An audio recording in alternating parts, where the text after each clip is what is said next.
Salam sejahtera buat kita semua. Saya Hemareta Siregar dengan NPM D1D020033 dari Program Studi Ilmu Administrasi Publik.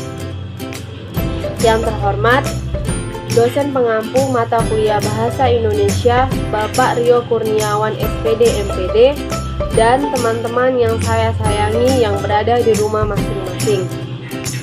Pertama-tama, marilah kita panjatkan puji syukur kehadirat Tuhan Yang Maha Esa, karena berkatnya lah kita ada sampai saat ini dalam keadaan sehat secara jasmani dan rohani dan melakukan aktivitas di saat pandemi seperti sekarang ini.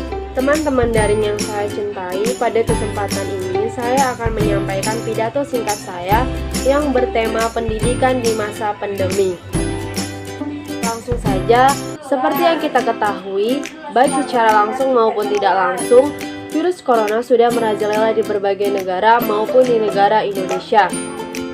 Virus corona atau COVID-19 itu sendiri adalah pandemi yang pertama kali ditemukan di Wuhan, Cina pada bulan Desember tahun 2019 lalu.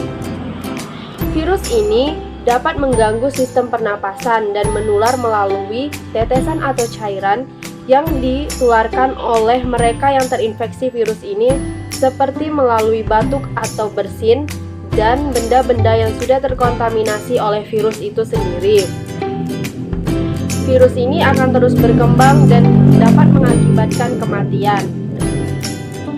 Virus ini juga dapat berkembang sangat cepat ke berbagai wilayah, termasuk wilayah Indonesia. Pertama kali masuk ke Indonesia pada bulan Maret 2020 lalu dan berkembang hingga saat ini. Hal tersebut menyebabkan beberapa negara harus menerapkan kebijakan lockdown untuk mencegah penyebaran virus tersebut. Beberapa negara di belahan dunia harus melakukan aktivitas dari dalam rumah, misalnya seperti beribadah, belajar, bekerja, dan aktivitas lainnya.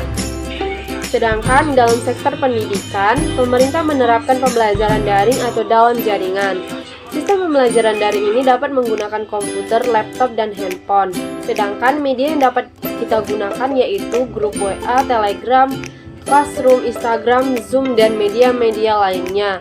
Sehingga siswa atau mahasiswa dapat mengikuti pembelajaran secara daring di waktu yang bersamaan meskipun di tempat yang berbeda.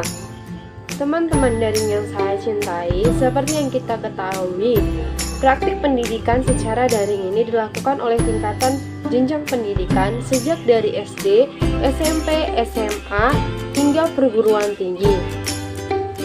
Jadi, banyak tenaga pendidik yang masih gagap dalam menghadapi perubahan drastis ini dari tatap muka menjadi daring. Pemerintah juga membatasi pertemuan maksimal 30-40 orang dan harus mengikuti protokol kesehatan yang berlaku. Misalnya harus menggunakan masker, harus berjarak 1,5 meter, tidak boleh berkerumun di tempat ramai, harus mencuci tangan setelah melakukan aktivitas dan protokol-protokol kesehatan lainnya. Pembelajaran daring ini merupakan tantangan tersendiri bagi kita semua untuk menyesuaikan diri. Misalnya saja, pembelajaran daring tidak lepas dari jaringan atau koneksi internet. Menjadi kendala bagi siswa atau mahasiswa yang sulit mengakses jaringan internet, apalagi jika siswa atau mahasiswa tersebut tinggal di tempat yang terpencil, pedesaan, dan tertinggal. Hal ini menjadi salah satu permasalahan dan kendala dalam praktik pendidikan secara daring ini yang dapat menyebabkan pembelajaran secara daring kurang optimal dan efektif. Kendala lain yang dapat kita temukan pada pembelajaran daring ini adalah tidak dapat membeli kuota internet dikarenakan keadaan orang tua atau ekonomi yang kurang memadai atau sangat rendah. Sehingga di sini pemerintah memberikan solusi atau bantuan dengan memberikan bantuan kuota. Dengan bantuan pemerintah tersebut sangat membantu praktik pendidikan secara daring ini. Teman-teman daring yang saya cintai sekalian, seperti yang kita ketahui, pembelajaran daring ini merupakan tantangan tersendiri bagi dunia pendidikan, di mana kita semua harus menyesuaikan diri dan melaksanakan pembelajaran daring ini secara efektif. Meskipun di dalamnya terdapat keterbatasan atau kendala, kita harus tetap melaksanakan pembelajaran daring ini.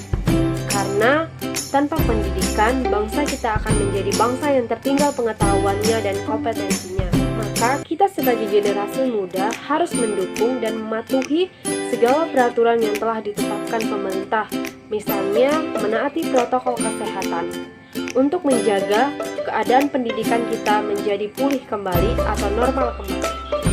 Akhir kata, sebagai bangsa yang baik, kita harus mendukung dan menaati peraturan yang telah ditetapkan oleh pemerintah kita.